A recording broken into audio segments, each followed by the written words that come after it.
and welcome to another Ask Me Anything session. Your opportunity to ask experts in their field questions about their craft, their process, their business, and thoughts on their specialist subject. So today, I am thrilled to be joined by a very special guest, sports and editorial photographer Ben Duffy. From the relentless pressures of producing work for national newspapers and press to studio shoots with sports stars, including David Beckham, Paul Pogba, Jess Ennis, and Kevin Hart. Ben, great to have you. Welcome. How are you? I'm great. Thanks. Thanks for inviting me. It's great to be here.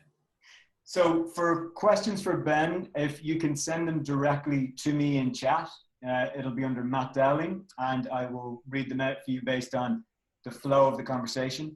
If I do call on you to elaborate on any of the questions, if I could ask you to unmute your mic, that would be fantastic. Ben, I'm going to kick off with pre-agency in Leeds. Can you tell us a bit about what you were up to leading up to that moment before you got signed? Okay. Well, it was slightly more. You may have made that sound slightly more of an achievement than it was. I left college. I'd done photography at Plymouth. I won a competition called the Young Sports Photographer of the Year. Daily Telegraph ran it at the time. And the agency that had employed the previous person that had won it 2 years ago kind of went, oh, she was pretty good. This guy might be all right. And they offered me a job. So it was basically, I got paid however many years ago, 25 years ago. It was a terribly paid job. It was like £8,000 a year. I couldn't survive. I had rented a house in Leeds, a room in a house in Leeds. And basically, the two guys that I were working for, one had previously been number 2 on The Sun as a kind of Fleet Street photographer, proper old school. And the other guy was a kind of specialist of the northern areas of England sport. So they employed me to just be their photographic dog's body, and I spent the best part of 3 years with the two of them. I barely got a day off. I worked every single hour that God sent, doing anything, shooting everything. Or it was all kind of newspaper briefs, lots of live sport, Friday, Saturday, Sunday, midweek sport, and then the rest of the time I'd be doing features for newspapers and stuff like that. So it was like a huge, learning curve. It was massive. It was great for me because I just got this incredible intrinsic knowledge with my camera equipment that I'm not sure I would have got otherwise, because it was forced. I had no choice. I needed to be very quick, very good, and otherwise these guys that I worked for were like, excuse my French, but they were bastards. Their attitude to what was right and what was wrong and how you did things was like, this is it. If you stray from this path, you are wrong. So I had to get into line really quick and work under a lot of pressure. They would send me off to a football game.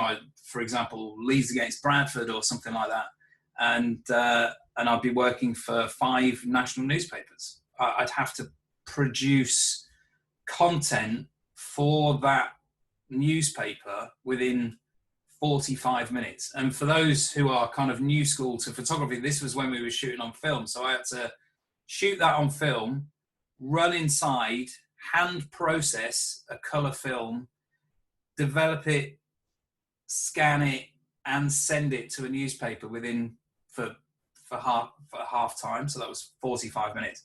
And if I didn't, each one of those newspapers had my mobile phone number, and they would call me and they would shout at me and they would use horrible language because they were horrible people. And so those first few years kind of really, it was a tough learning experience. After that, I worked for one of those chaps, and we got we got kind of close together. We kind of formed various partnerships. Ultimately, I was always working for him. My wage slightly increased, but not by much. And that probably took me up to about 10 years of being an employed photographer, maybe 12 years. And in that time, a lot changed. The newspaper industry died off a little bit, so I became more focused on portraiture and working with brands. But I was ultimately still employed up until the day that it all went horribly wrong. And just taking you back to the earlier beginnings, this sounds very much like the bullying environment that you might find in an investment bank. What was the general vibe with the people you were working for? High intensity. So it all came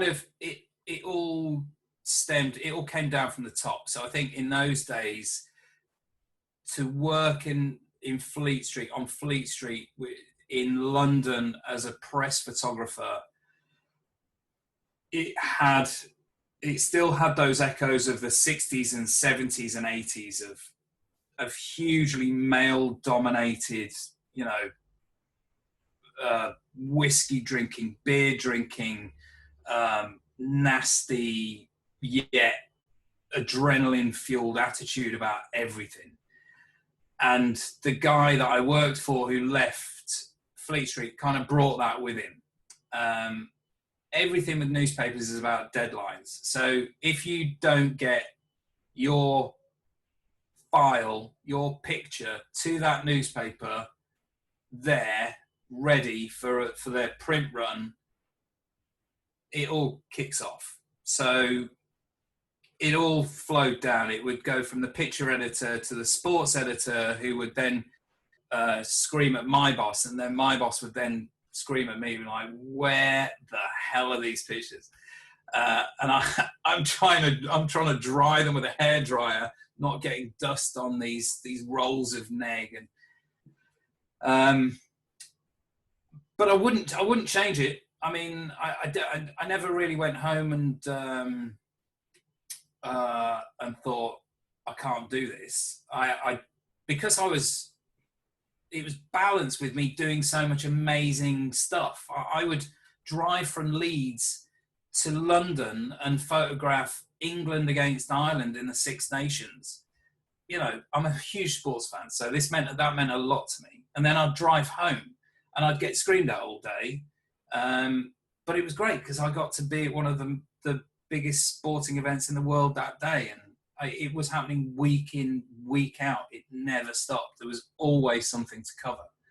So you balanced the kind of the office rage with what you were doing, which was to me the really exciting bit. So I'd turn up at these jobs, and it's kind of what I do now.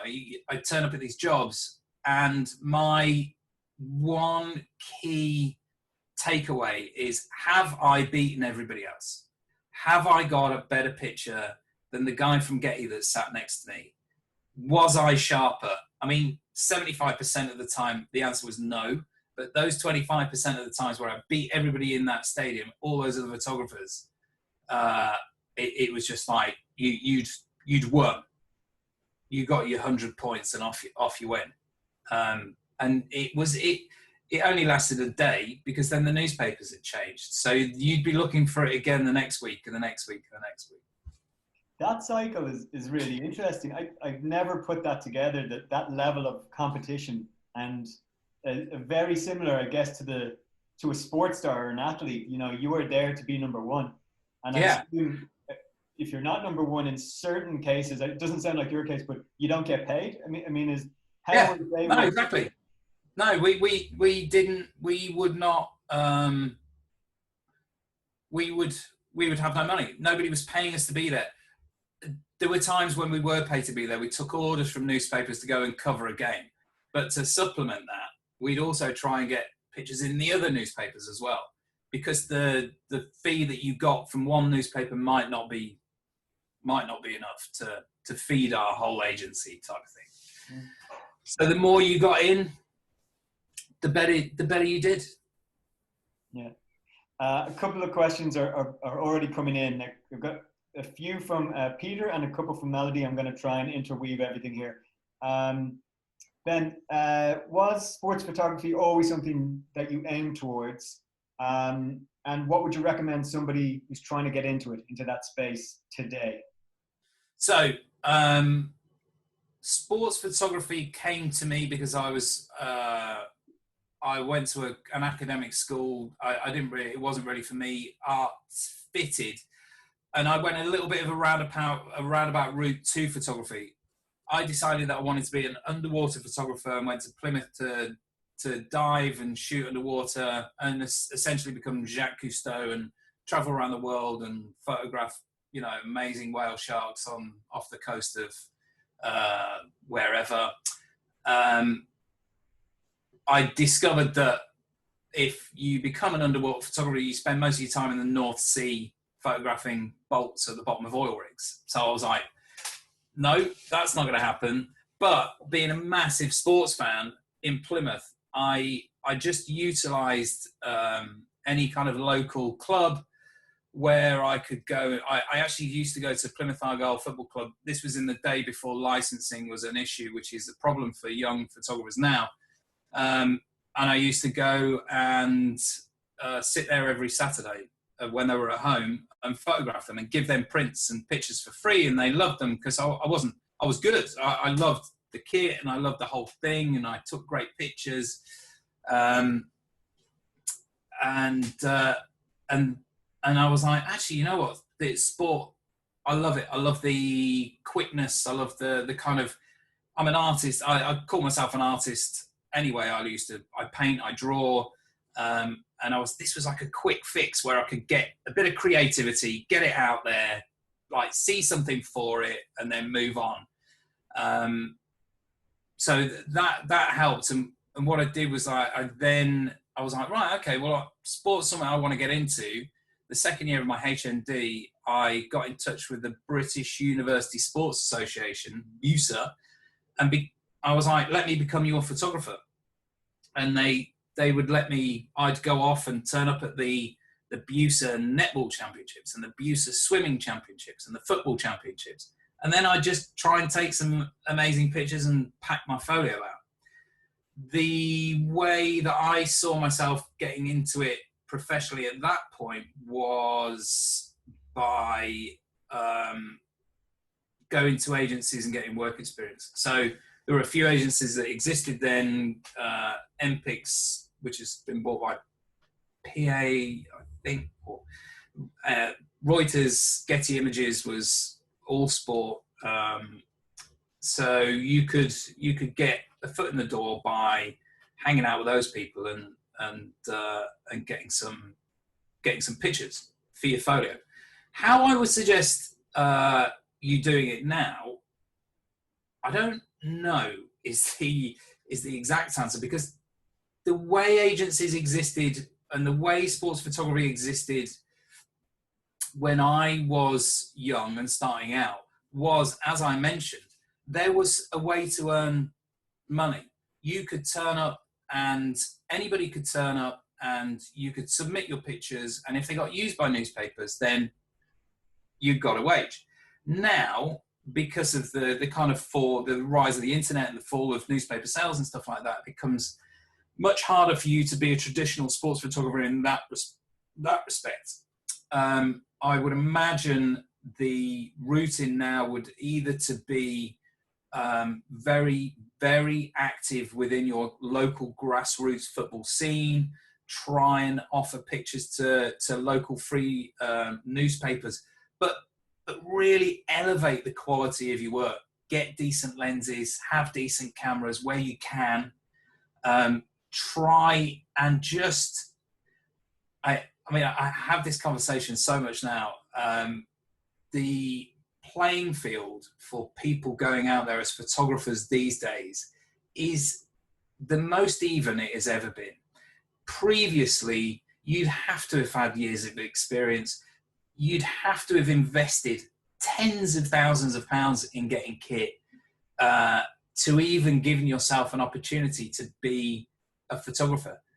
Now, every single person that is watching this is on a level playing field and could quite easily be my competitor today or tomorrow. It's all about the perception of the work that you've got, what your skills are, and how you show those. So, in answer to your question, a high level of technical ability and actually having a load of content on your channels will put you in good stead for somebody saying, right, can you go and do this? Can you cover this?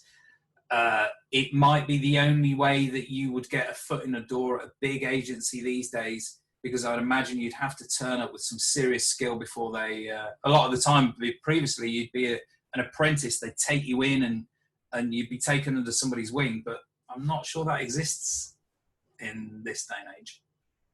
On that point, so Melody has a specific question. Were you hired on a project-based contract? So you mentioned not being paid if you didn't get the right picture. And I guess if the picture wasn't picked up by somebody. Did you get anything back? Did you have a basic wage? Did you get paid for travel, food, any expenses? So I did. I mean, this was the dichotomy. This was, well, I got a wage. So when I started, I always got paid. So the freelancers in this respect were my bosses. They had a freelance agency. They had a small agency. They didn't get paid if we didn't make any money. So I did, but I was only getting, 600 quid a month or 500 quid a month 25 years ago. So ultimately, to me, if I hadn't cared, I could have just turned up and pointed my camera the wrong way and walked out of there. But obviously, I would have been sacked, and it became about a competition that ultimately, for me, had nothing to do with the money. Eventually, when I became a freelance myself in my own right, which was about 10 years ago, then that was a very different story. But then my job changed. I wasn't doing live sport anymore. So I stopped doing that live sport when newspapers stopped using freelance agency pictures. Basically, newspapers had deals with all these agencies. They had deals with PA and Getty and MPix and Reuters. But if I was there and I got a better picture than anybody else, they would pay us to use it. Eventually, somebody went, yeah, I see Ben's picture's better, but he's going to cost us money. So why are we doing that? And then the kind of market fell out of the freelance, like the shoot and hope and pray world, Yeah. A couple of questions. I'm going to give you both of them. Is there a specific styling imposed by different newspapers? Are they actually giving guidelines on what they want? And the second question, are the newspapers more concerned about quantity rather than quality? Well, I mean, firstly, so that was the start of my career. I don't do live sport now, so I would be guessing when I answered that. But at the time, I was looking for a news response. So within anything, as an editorial photographer, there is a moment that encapsulates what you kind of know the newspapers want to tell that story. There'll be a look, or there'll be a goal, or there'll be a celebration that tells the story that you've kind of turned up at the game or the event thinking, this is my vibe about this. I know something's happening. For instance, probably my biggest coup was at a rugby union game, an England-Ireland rugby union game, where I saw one of the princes sat next to, or he was right next to this guy who'd not long before been accused of selling him weed. And I was like, I'm pretty sure nobody else is, like, there was hundreds of photographers there, and they were all pointing in the other direction. I was like, I'm just going to get a quick picture of that. And it was probably my one and only paparazzi moment. But it was in every newspaper, because of course newspapers saw it and they're like, well, that's the story of the day, despite there being a great rugby match and England beating Ireland. So it is a little bit about your perception of the news of what's going on, but also you can't send 5 pictures in. I couldn't send 5 pictures into a newspaper. They'd have been like, Ben, have you got the rest? Are they coming? And I'll be like, well, I'm actually driving home, so no. No, you'd have to send in a good, thick selection of shapes as well. People ignore shapes these days, because it's so funny in my real world job now. When I speak to people, I still kind of have those old world phrases, and I'll be like, "Do you want a landscape and an upright?" And they're like, "I'm sorry, what? What?" I'm like, "Do you want a landscaper and an upright of that same shot?" No, it's fine. And I'm like, "Well, I know you're going to send this to newspapers and magazines. What if they don't have a hole in that page that's a landscape and it's an upright? What are they going to use then?" So it taught me, I think it taught me some good practices for giving people options now. I think I surprise new clients that I work with now in the kind of world of PR and commercial photography. I think I over deliver. I think I give them too much choice, because a lot of photographers can be very finicky about their delivery amounts, feeling for some reason that if they do a job, the maximum they can only give a client is 3 because they don't deserve any more than that, or they should pay for more than that. I'm not quite of that same ilk. I'm like, if I've taken a picture and I'm getting paid well for this job, then you can have what you want. It's fine. There are limitations with that. As long as they're not going to put it on a billboard or take the piss, then I'm cool. I'm very chill. And then let's move into this second phase of the career. So you mentioned about 10 years ago, you started to move into the studio.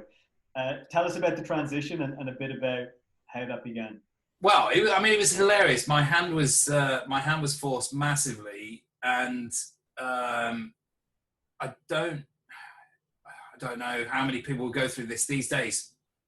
So ultimately, I was in this agency based in Leeds, and one day I walked in, and the guy that I was working with was like, "Oh, hi Ben, this guy here who's having a meeting with us is from the government, and basically we owe loads of money to the tax and VAT or something like that."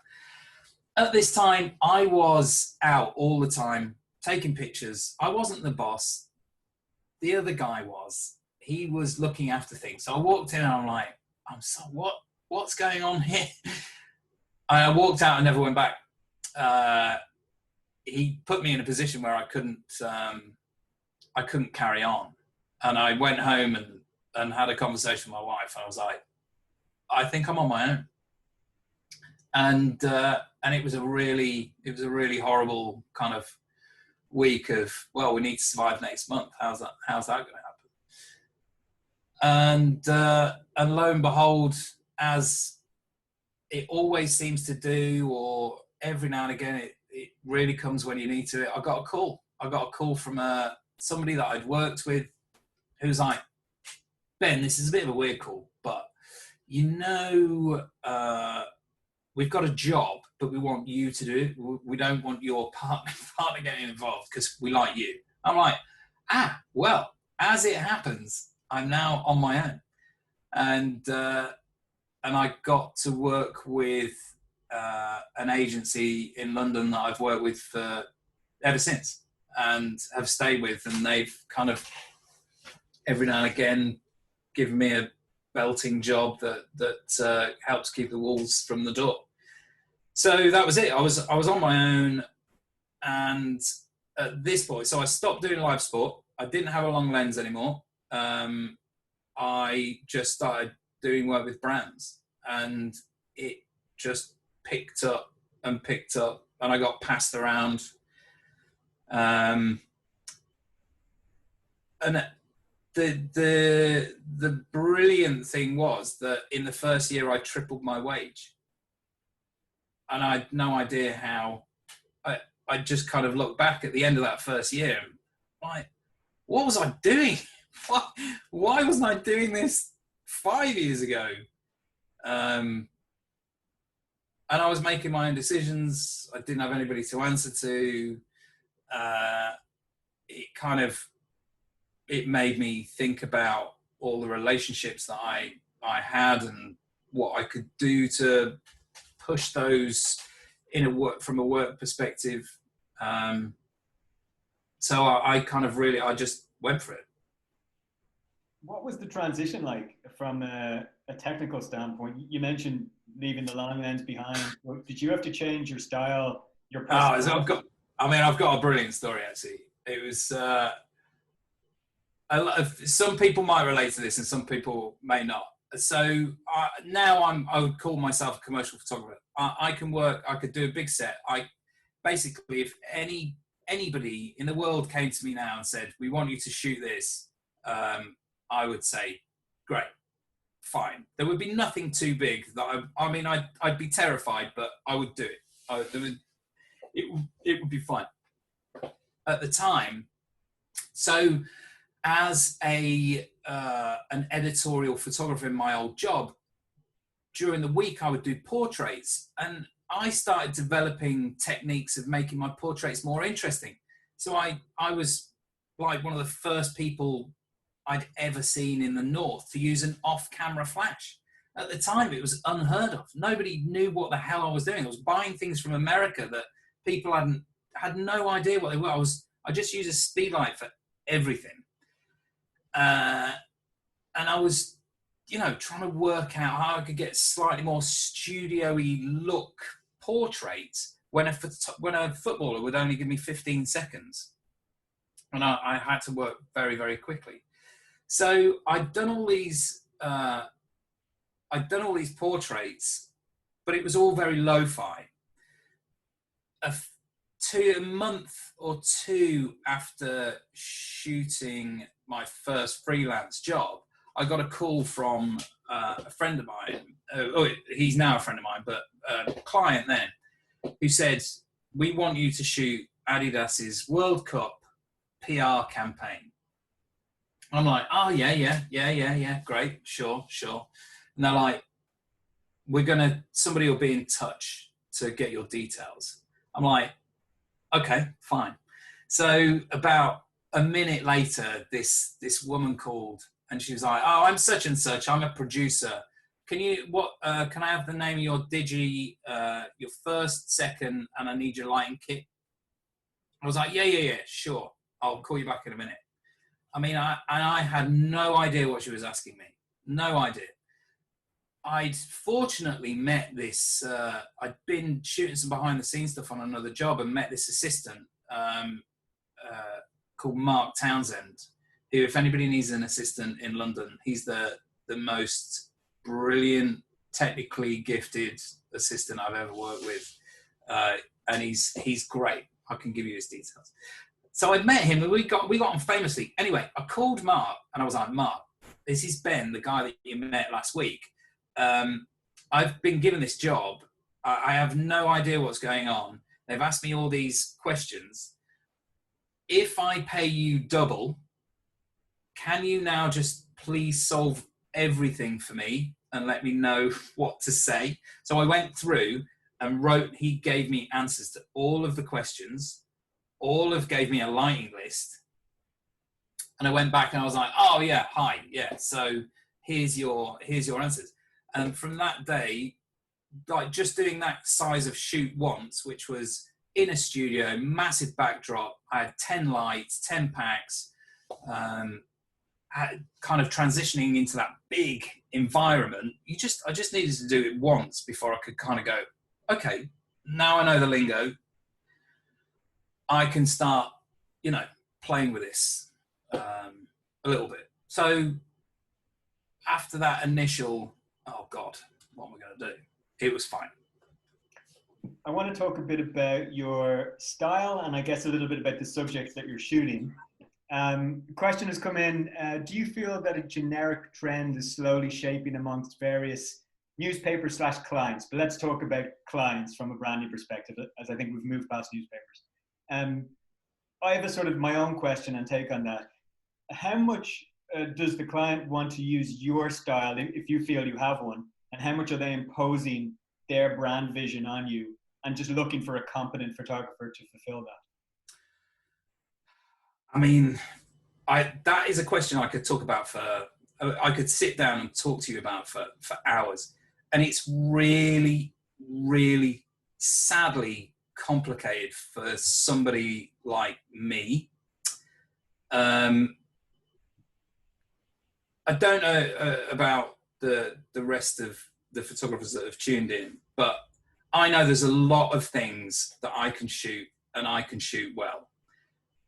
And there's a lot of jobs that I have missed out on over the years because that specific style is not represented in 80% of the work on my website. But hands down, I'm like, I know full well that, you know, I could do as good a job, if not better, than that guy that you has literally just shot that one style his entire time. So this is the competitive thing in me. I just think it kind of, that really drives me. So when I started in this, my world of being a freelancer at the time, so the kind of lights, the on location stuff, the style of photography, the stuff that I was shooting was very dramatic. It was hard key lights. There was a lot, lots of dropping down the ambient, lots of shaping, lots of kind of drama. And I became quite, that was my thing. And at the time, within sport, that was the thing. That was the, you know, everybody was heroic. It was all kind of, and you know, that was just how you shot things. There was a big shift, like massive shift, about 3, 4, 5 years ago, where all of a sudden it kind of coincided with the world of social. So Instagram created this wealth of people who had an accessible folio that were shooting in exactly the opposite style that I was doing. So lots of things happened. I'm like, well, I would have got that job normally, and now somebody else has got that job, and I'm looking at their stuff, and it's like pure. It's pure analog. It's people are shooting on film, and it's all ambient light. Maybe they've used a reflector, but because they have a kind of folio of 40 kids of their mates who are cool as fuck. My mates are not cool. They've got this route in straight away into this new world of style, and that was how it all shifted for me. It was quite it was very simple. It was those two things. It was very dramatic. It was very heavy lit, and then all of a sudden it was nothing. So I think I resisted for a while, and I was like, fuck, nah, don't need to do that. And then eventually I was like, do you know what? Actually, I quite enjoy shooting this way. It gave me a lot more freedom. The style of photography that I was using, I'm like, I can walk out with one camera and a 50mm lens and that's it, rather than the two tons of cameras and kit that I would normally have. I'd be on jobs. Where I'd be doing the kind of big commercial stuff, and I'd see a photographer that like a magazine like Monday Owl would have, and they'd literally be shooting on the shittest Canon or Nikon camera with those plastic 50mm lenses, and I'm like, what's going on there? And their pictures were great. They were brilliant. They were really creative. You know, their grading was fantastic. The kind of vibe that they got from how they choreographed people was brilliant. So I was like, instead of me being a total, you know, dick and trying to fight that, I was like, okay, I need to look at what I shoot, how I shoot, the kind of kit that I'm using to kind of appeal in a commercial sense, which I did do. And it took a few years, but I really enjoyed that process. I really enjoyed that reinvention. I want to loop back to the subjects in a second, but just on this point, Ivana has asked, do you think soft skills such as communication, direction, and imagination is more important than being technically proficient as a photographer today? Yeah. Flat.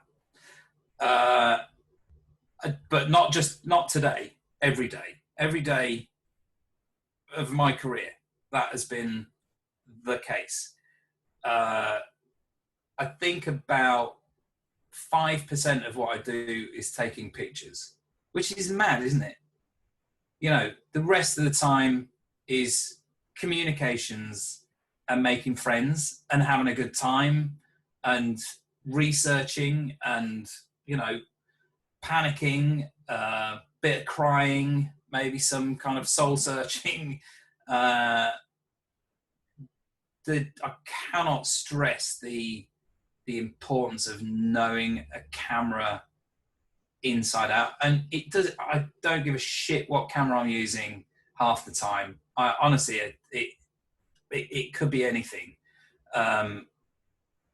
but knowing exactly, because they're all the same, they do the same thing. So knowing exactly what it can and can't do is paramount, and that only comes with, you know, just doing it over and over and over and over again. So in terms of this idea of soft skills and technical ability, and you've touched already on how it's very much a level playing field, like technology really seems to have got everybody up to a similar space. Yeah. How does that play into who gets the job? Do you think it's who you know? Oh, I mean, it is amazing. And I'll go back to what I said. Any of you watching now, we're all in the same pot, you know? And actually, I used to think that. I used to think of those amazing photographers, the sports photographers, when I first started out. I would see their pictures and I was like, well, they're not using anything different to me. They're using the same camera body and the same lenses. So if they can do that, I can do that. And there is nothing different to that now. And it is all about who you know and what you know. I have said numerous times, and it would probably be on my gravestone, that there are a lot of photographers out there that are better than me.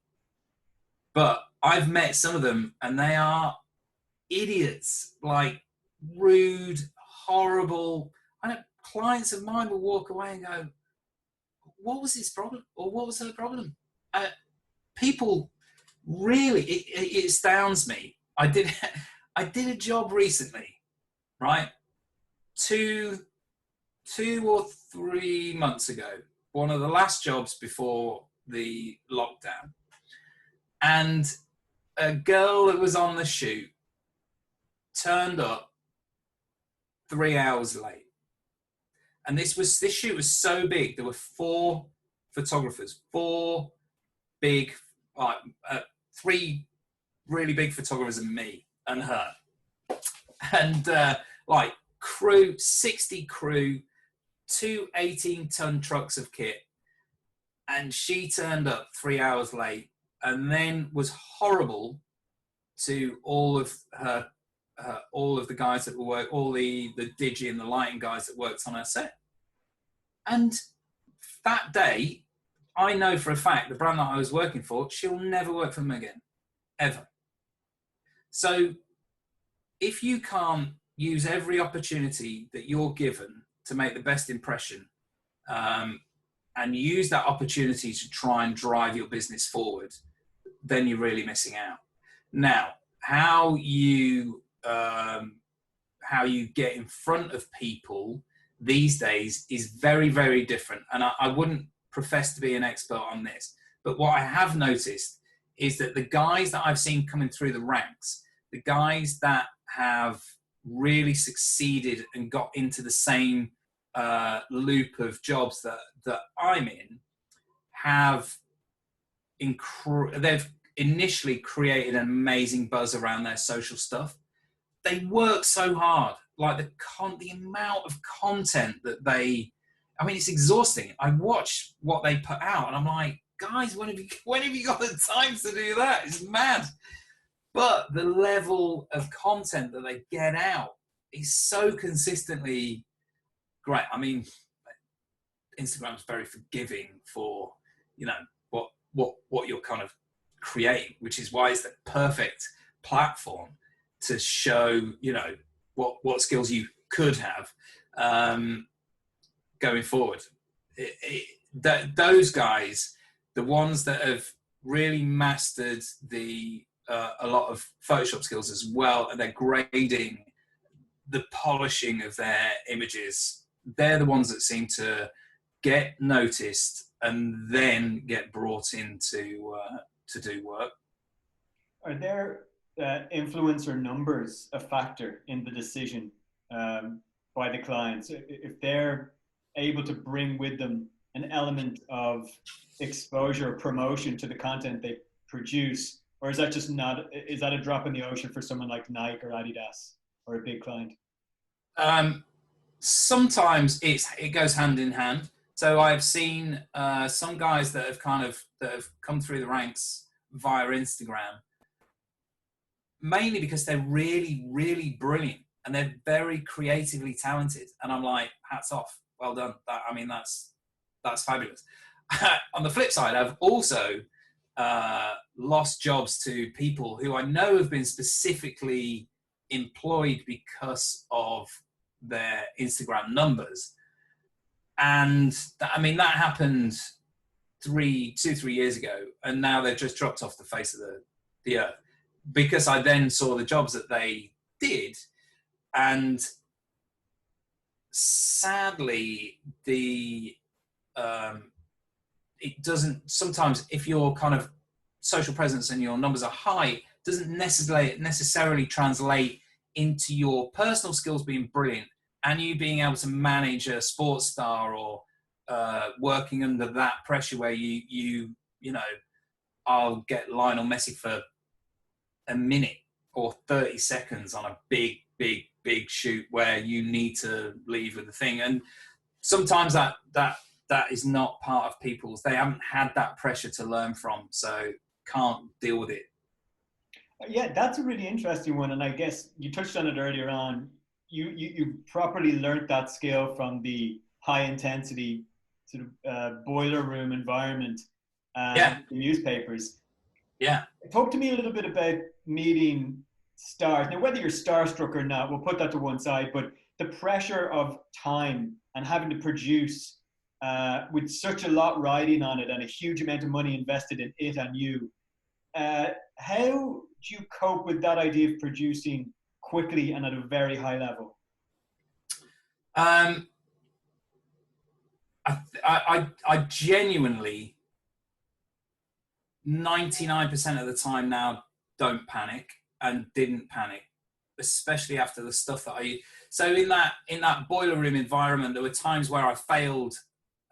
There's times where it worked really well, times where it really didn't. I just didn't click. I didn't work out how to click with somebody, or it was just never going to be the case that they were going to click, So I'd been through everything.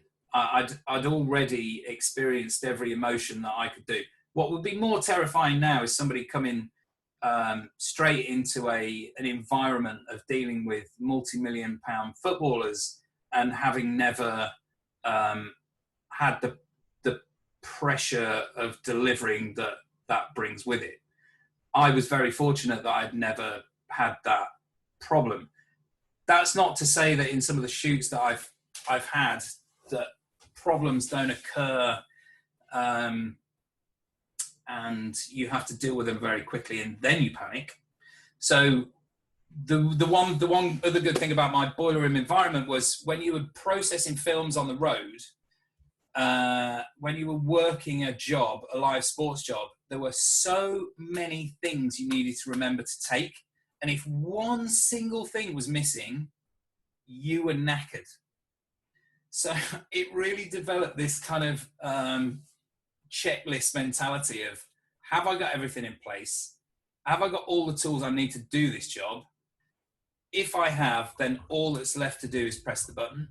And a lot these days, you know, we will all try our hardest to try and get a pre-light day. So you just go in, you get yourself set up, you do a million tests, you know what's going to work, and it does. I did a job a few years ago